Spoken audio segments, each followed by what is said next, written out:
નમસ્કાર મિત્રો, સ્વાગત છે ફરી એકવાર તમારી યુટ્યુબ ચેનલ ગુજરાતી સાહિત્ય વિદ નિકુંજ યુટ્યુબ ચેનલમાં. હું નિકુંજ પરમાર આપ સૌનું તહે દિલથી સ્વાગત કરું છું.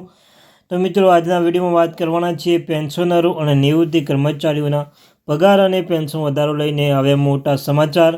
તો તેના વિશે આપણે વિગતે ચર્ચા કરવાના છીએ. તે પહેલાં જે વોટ્સઅપ ગ્રુપ ટેલિગ્રામ બંને બનાવ્યું છે, લિંક ડિસ્ક્રિપ્શન મૂકું છું, અવશ્ય જોઈન થઈ જજો. તમને આ ચેનલ પર સરકારી કર્મચારી, નિવૃત્ત કર્મચારી, પેન્શન ધારકો બાબતે, તેમના પગાર બાબતે, ડીઆર, એચઆરએ અને કોઈ પણ અપડેટ આવે તો પણ તમને જાણ કરવામાં આવશે. ચેનલને સબસ્ક્રાઈબ કરી બેલ આઇકન બટન દબાવવાનું ભૂલશો નહીં.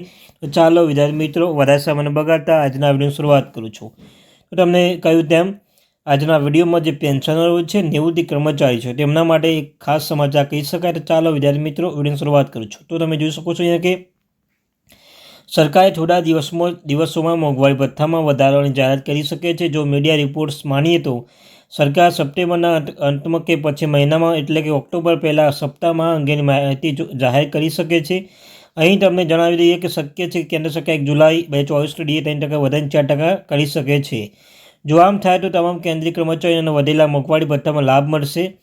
તેથી તમામ સરકારી કર્મચારીઓ સરકાર દ્વારા આ અંગે ટૂંક સમયમાં માહિતી આપે તેવી રાહ જોઈ રહ્યા છે. અને પરંતુ સરકાર દ્વારા હજુ સુધી કોઈ જાહેરાત કરવામાં આવી નથી. જો તમે પણ સરકાર મોંઘવારી ભથ્થું વધારવાની રાહ જોઈ રહ્યા છો તો આજનો આર્ટિકલ તમારા માટે ખૂબ જ ઉપયોગી બનશે. તો પૂરું વાંચવાનું રહેશે. આ પોસ્ટ અમે તમને ડીએ હાઇક ન્યૂઝ વિશે તમામ મહત્વપૂર્ણ માહિતી વિગતવાર જણાવીશું. ડીએ હાઇક 2024 આ વર્ષ માર્ચ મહિનામાં સરકાર ડીએ 4% વધારો કર્યો હતો.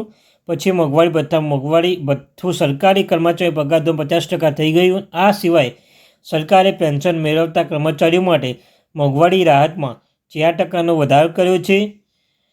તમને જણાવી દઈએ કે આ અંતર્ગત કર્મચારીઓના સાથે પેન્શન ધારકો પણ લાભ આપવામાં આવ્યો હતો. અને અહીં તમને આ જણાવી દઈએ કે ગત વર્ષ જાન્યુઆરી અને જુલાઈ મહિનામાં મોંઘવારી ભથ્થામાં 2 વાર વધારો કરવામાં આવ્યો હતો. તેથી હવે જોવાનું રહેશે કે સરકારે મોંઘવારી ભથ્થામાં અંગે ક્યારે જાહેરાત કરશે.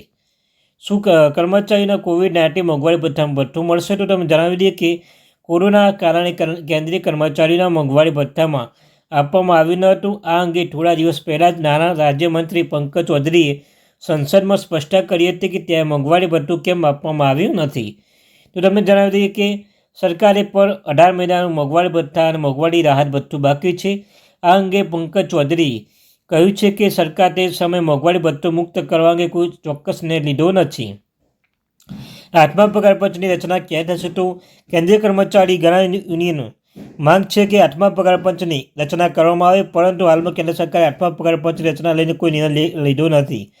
અને નાણાં રાજ્યમંત્રી પંકજ ચૌધરીએ 30 જુલાઈ આ અંગે લિખિત જવાબ આપ્યો નથી. આ જવાબમાં તેમણે કહ્યું છે કે સરકારે આઠમા પગાર પંચ લઈને 2 જાહેરાત મળી શકે છે, પરંતુ હાલ સરકાર પાસે આ અંગે કોઈ સત્તાવાર દરખાસ્ત નથી.